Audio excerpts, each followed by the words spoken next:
Those who know me IRL recognize me as the deer guy. Well, those who know my research and stuff, that is. If something related to deer happened, my friend would usually share it to me and make a joke or two. Same thing when Shikanoko Nokonoko Koshitantan released its trailer months ago. Several weeks ago, my friend jokingly said something along the line of, "Okay, so when are you gonna make a Shikanoko video?" And I said, all it takes is one comment for me to do it. I mean, who would even ask for such thing, right? But it's real. That comment exists, hence why this video is made. So, for those of you who have no idea what Shikanoko Nokonoko Koshitantan is, it's an anime that was adapted from a manga. It's a comedy anime, and those who knows me would probably realize comedy is not my thing. But still, I grew up with these kinds of anime, so I'm somewhat familiar with what I will get from it. These kinds of anime usually have some random tidbits about, well, random things, I guess. Things that a lot of people would probably not understand because it's very niche. But you know, Shikanoko Nokonoko Koshitantan is very deer themed, so I thought maybe there will be a lot of deer tidbits. And spoiler alert, there is. So I'm gonna talk about it. When I first watched the trailer and saw the visuals, I was confused.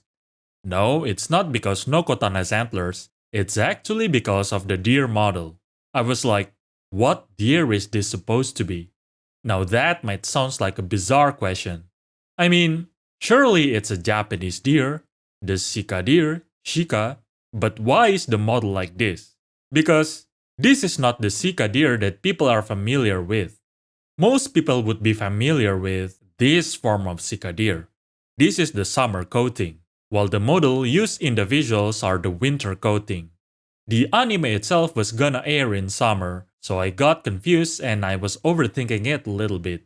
But yes, it is indeed the shika deer. While we're at it, let's talk about Nokotan's antlers. I've seen some, how should I say it, discourse I guess, about Nokotan having antlers.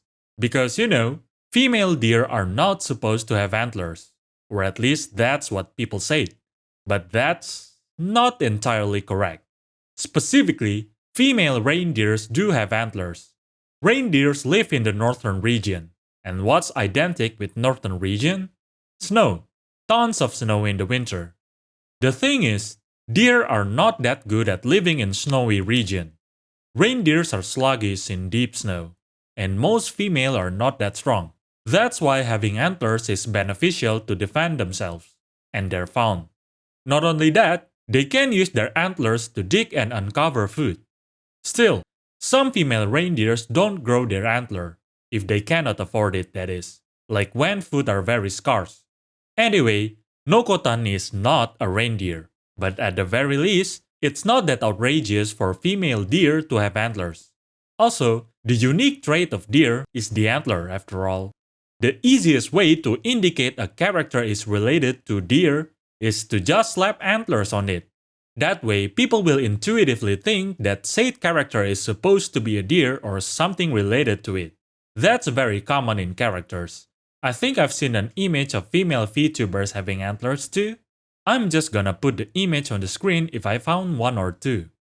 Shika, shika, shika.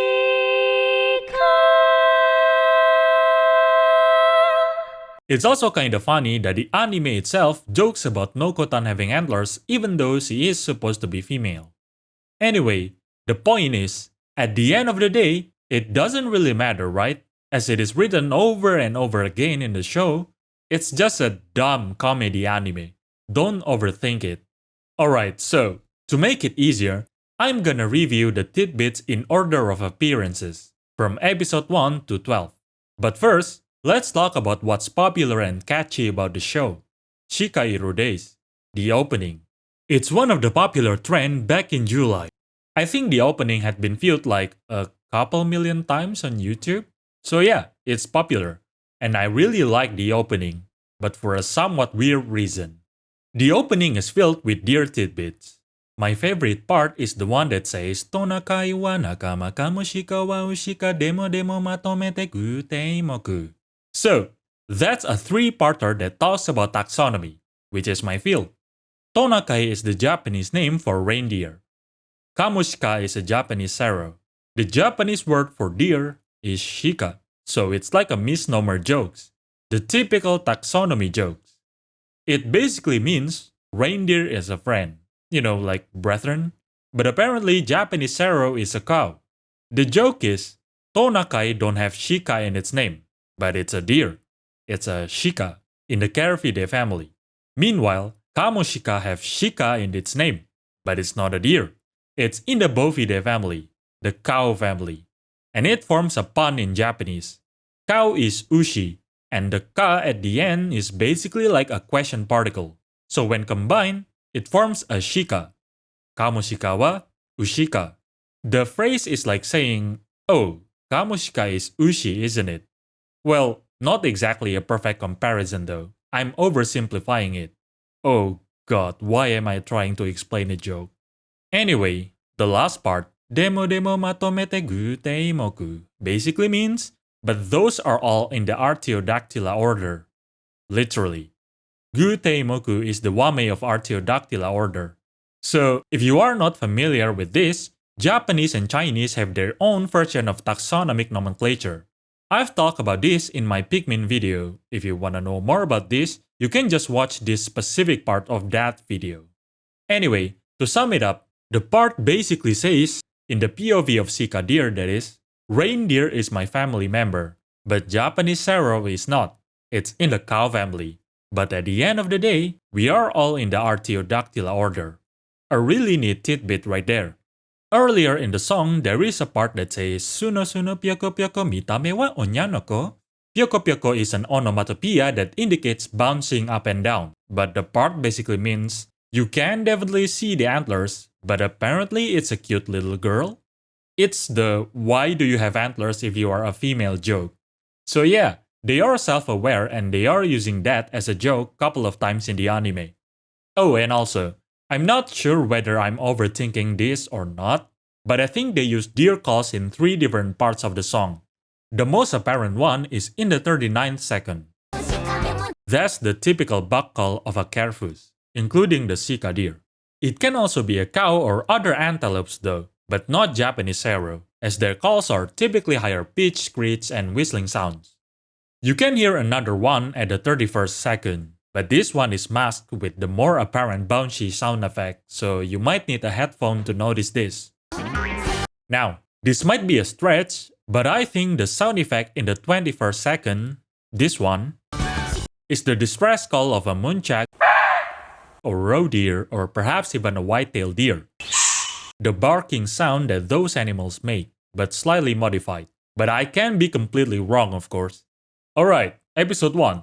It's the start of school days. I believe it's supposed to be around April, and the deer are still in their winter coating. Deer will usually start shedding their winter coat in April, so it's not that weird if we can still see some deer with winter coating in April. But we should see some with summer coating already though, especially the young ones. Next, shika senbei. So, shika senbei is basically rice cracker. It literally just means deer cracker. You can buy them around Nara, especially around the park. It was sold at 150 yen, but nowadays it's usually 200 yen. Those 200 yen bundle that you can buy from vendors are not a singular shika senbei, by the way. That's 10 pieces. You can also find vending machines that sell shika senbei for 500 yen, which is also 10 pieces I believe. It's definitely more expensive, but if you don't want to interact with humans for whatever reason, then you can just buy one at the vending machine. By the way, if you decided to buy these senbei, be prepared to be swarmed. Doesn't matter if you don't show it to them, even if you put it inside your pocket or plastic or whatever, if they caught the smell of shika senbei on you, they'll come at you. I'm not sure why though. Shika senbei are made of wheat flour and rice bran, which is not their natural diet. I guess they become so adapted to coexist with humans. Because, for example, the deer in Nara Park would bow to ask for shika senbei. Meanwhile, populations in other areas don't do that. So I guess their affinity towards shika senbei is developed over 100 years of coexistence. That makes me wonder, would other deer population outside Japan eat shika senbei? Well, I guess they would, but how's the affinity towards shika senbei for other species? Plus one research topic, I guess. Around minute 12, you'll see the texture of Nokotan's antler, and it's pearly. If you are unaware, different species of deer have different surface roughness. Some are more lined, some are relatively smooth, others can be pearly like this, including the shika deer. For the shika deer, the base and brow tine is usually pearled, and it extends towards the middle part of their main beam. Then it gets smoother at the bay and further away. So this depiction right here is actually quite good. Older and bigger individuals tend to have rougher surface. This one looks like an antler from an individual of around 2 to 3.5 years, I would say. So it's kind of fitting for a high schooler. It's also mentioned that deer meat is tender. Actually, it depends on how it's cooked. Deer meat or venison is definitely leaner than most mammal livestock, but that doesn't necessarily mean tender though. In fact, it'll be easier to overcook lean muscles, so it could be tough to chew. Episode 2. It's implied that Nokotan is afraid of water bottle. In fact, it's depicted in the opening too. It's explored further in episode 3 and 11. So, if it's not obvious, deer are not afraid of water bottle. I believe the water bottle thing stems from an old myth. The idea is the reflection from the water bottle will scare animals away. The context is usually for cats and dogs, by the way. Still, there is no scientific evidence of this. Episode 3. It is shown that Tsunoda-san, the senior deer, is chewing on the ornamental plants. This is the typical deer behavior. While shika deer is dominantly grazer, meaning they mostly eat grass, they will also eat leaves, shrubs, and other plant materials. In fact, the overpopulation of shika deer had caused some agricultural and environmental damage in Japan. In this episode, it is stated that when provoked, male deer will make ge sound. That's definitely not true. When deer are alarmed, they will usually stare at you and stomp with one of their feet. They also make a bark-like alarm call. By the way, is this ge thing a reference or something? Cause I have no idea if it is. At around minute 16, this painting is shown in the episode, and I got stun-locked by this. I was wondering, what deer is this supposed to be? At the first glance, I thought this is Odocoileus virginianus, the white-tailed deer I think it's called. But it feels kinda weird that they are using an American deer. Then I pause and stares into this painting, and I still have no clue what species is this. I mean, it's probably just painting imperfection, of course. Anyway, in this painting, you'll see that the right antler is significantly different from the left antler. This is actually a real phenomenon and not even that rare, called atypical antler or non-typical antler. Antlers' growth abnormality can be caused by several factors, like hormonal, injuries, illness, nutrient deficiency, and genetics. Sometimes one antler is significantly underdeveloped. Meanwhile, some antlers can grow more accessory tine. Sometimes a lot more. Later in the episode, it is stated that deer need to scrape by in the harsh savanna. So, this is actually true. By that I mean, some deer technically do live in savanna, but it's probably not the savanna you're thinking about. Most people will think of Africa when they hear savanna, but savanna is not just the African grassland. As long as it's a grassy woodland with a gap between the trees so no canopy is formed, that's technically savanna. There are savannas in Australia, Southeast Asia, India, and even the Americas. Now, if you are wondering why deer don't live in African savanna, that's because the niche is already filled by antelopes. In episode 4, it is shown that Nokotan grows and consumes poisonous mushroom. First of all, deer do eat mushrooms. It's a nice protein source for them. Deer can digest some poisonous mushroom, but not all of them though. Some mushrooms are still too toxic for deer. Oh, by the way, Did you know there is a mushroom called deer mushroom? It's just because of the color though. This kind of color is usually called deer brown, or simply deer colored. It's even commonly used in scientific names, like the Cerviniventris epithet in some birds literally means deer-colored belly. In episode 5, we saw Nokotan eating banana. Deer do eat bananas, including the skin of course. They can't really peel a banana after all. Deer are very opportunistic. They will basically eat whatever is edible. You gave them fruits, they'll eat it. You gave them vegetables, they'll eat it. You gave them a random leaf, they'll eat it. They will even eat meat when they need the nutrients. But they don't hunt like predators, of course. They just eat those if it's easy to eat. Here we can also see the antlers' growth is controllable. So, as I've said before, there are several factors that influence antlers' growth. One of them is hormonal, and hormones can be influenced by psychological aspects.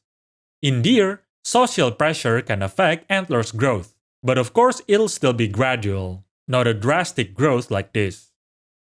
At the start of episode 6, the Deer Conservation Organization is mentioned. There is indeed such organization. In Nara, that organization had been going on since the last century. They are the one that monitor the population, manage the shelter, do the census every year, herd them when deer goes out of bound, and they are also the one that trademarks the shika senbei. So some profit goes to the conservation effort. There are several times when the foundation did make an emergency patrol in Nara. Those were when videos of deer abuse emerged on social media. As always, animal popularity can invite misconducts and bad behavior from people. So let's try to be responsible and sensible humans, starting from ourselves of course. When the club's budget is at risk, they mention selling antlers in Mercari. Mercari is basically the Japanese Amazon. Japan do have Amazon though. I'm not sure if antlers had been sold on Mercari before, since I usually just check Mercari for Yu-Gi-Oh or Kamen Rider products. But I think selling shed antlers in Mercari is not that outrageous. I would believe if antlers had been sold in Mercari before. In this episode, they show a short section where they shave the antlers as toppings for rice. Antlers are indeed consumed in various forms, usually grounded and put inside pills or in alcoholic drinks. Antlers velvets are somewhat commonly used in traditional Chinese medicines. In the wild, some animals do eat antler velvets, usually birds or the deer itself. Some rodents gnaw on shed antlers for calcium. There is a gag that says Nokotan might get infected by rice blight, but of course deer cannot contract rice blights, nor any animals. The white spots on Nokotan's body are apparently her summer coating. As I've mentioned before, some deer will molt into their summer coat starting from April. This summer coat is lighter than the winter coat. In some deer like the fallow deer and shika deer, the summer coat is spotted. They will molt back into the winter coat around October by the way. There is a panel showing Tsuchinoko, and this is out of topic, but doesn't this looks like Tiliqua? Anyway, it is stated that the antler ball thingy likes chalk. Chalks are mostly calcium carbonate, and calcium is very important for antlers' growth. Deer sometimes nibbles on bones to get extra calcium for their antlers. Episode 8 shows deers as religious figure. This is a real thing in Japan. Since ancient times, deer have been depicted as messengers of God, known as Shinroku. This sacred and religious aspect somewhat help their survival and lead to the coexistence with humans. Some don't want to hunt deers because they are viewed as sacred animals. The Kasuga Shrine in Nara is said to be built according to the first legend of Takemikazuchi riding a white deer. Oh, by the way, throughout this video, I've been talking about Nara, but the setting of the anime is Hino City. Hino City is part of the Tokyo metropolis, while Nara City is in Nara Prefecture. It's a completely different place. The Kagami Jinja or Deer God Shrine depicted in the anime doesn't exist in real life. They also show deer soup by boiling antlers, and those do exist, usually in context of traditional Chinese medicine though. You can look up the recipe online for whatever reason. Now, around minute 8:29, they use this sound. That's a bugle. Bugle is typical for bugs in the Carafus genus, so elk or wapiti, and of course shika deer. Bugle is a display call, so when a bug is bugling, it's basically advertising itself to females. In episode 10, we've seen Nokotan and others contracted an allergy. It's actually not just allergy. The word used is kahunsho, which is specifically allergic rhinitis, pollen allergy, or typically known in the West as hay fever. Hay fever can indeed affect animals. Cats, dogs, cows, horses, those can get hay fever. I don't really know if deer can get hay fever, but at least it's not an outrageous idea since cows can. Here we can see Nokotan rubbing her antlers because it itches. This behavior is also shown in the opening. Deer do rub their antlers on trees, especially entering the rotting season where their antler had fully grown in that cycle. Their velvet gets dried out, shrinks, and it itches, so they rub it on trees to remove the velvet, leaving only the bony hard part. When still growing, velvet have a lot of nerve, so feeling itchy on the velvet is not outrageous. For the eye catcher of this episode, Muntiacus reevesi is shown. This species of muntjac is native to China. The population in Japan is introduced, so it's not native there. Just a random trivia for you. In episode 11, we are shown this scene. This is very out of topic, but I just wanna say, that's a nice Hirundo rustica model right there. It's a real species. I mean, you probably have seen one because it's quite widespread. If you haven't, then you might be familiar with Tailo from Pokemon, which is based on this species. If you also don't know Tailo, then, well, now you know since you're currently watching this video. They also mentioned the shika no hi, which means the Day of Deer, which is the 4th Tuesday of each month in Hokkaido. So, I had no idea about this previously, but I googled it and apparently it's real. The Yezo deer itself is a subspecies of the shika deer in Hokkaido. In episode 12, they show some yuru-chara that have deer motifs. If you are not familiar with yuru-chara, it's basically regional mascots. Some examples of famous yuru-chara are Kumamon and Chitan. So, some of the yuru-chara that appeared in this episode are real. Kyun-chan is the actual mascot of Hokkaido, and Sento-kun is a mascot made for Nara City. Chikamaru-kun and Hana-chan is not real though, or at least I don't think so.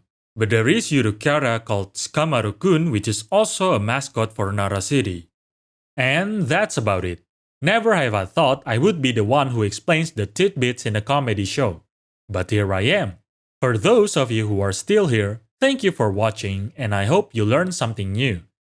And as always, enjoy your day.